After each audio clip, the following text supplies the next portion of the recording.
Hi everyone, आज हम RG Kar medical college rape case के बारे में बात करेंगे, जो पूरे देश के लिए एक शॉक था। लेकिन सबसे बड़ा सवाल ये है, एक्यूज्ड को डेथ पेनल्टी क्यों नहीं दी गई। इस टॉपिक को हम लीगल, जुडिशियल और एथिकल पर्सपेक्टिव से समझने की कोशिश करेंगे। 2023 में आरजीकर मेडिकल कॉलेज के एक मेडिकल स्टूडेंट के साथ ब्रूटल गैंग रेप हुआ, जिसने जस्टिस सिस्टम पर बहुत सारे सवाल उठाए। कोर्ट ने एक्यूज्ड को गिल्टी तो डिक्लेयर किया, लेकिन उन्हें डेथ पेनल्टी के बजाय लाइफ इम्प्रिजनमेंट दी गई।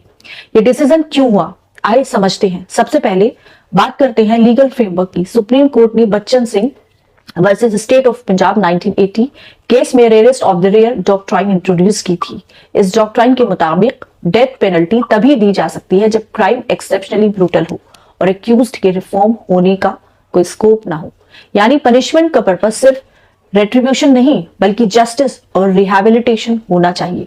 आपको यह भी समझना होगा कि कोर्ट का काम बैलेंस बनाना है विक्टिम की सफरिंग और एक्यूज्ड के ह्यूमन राइट्स के बीच। इसी वजह से कोर्ट ने इस केस में कुछ इंपॉर्टेंट फैक्टर्स कंसीडर की। अक्यूज्ड के रिफॉर्म होने की पॉसिबिलिटी, क्या पनिशमेंट प्रोपोर्शनल है क्राइम की सेवियरिटी के लिए, और क्या ये case rarest of the rare category में आता है।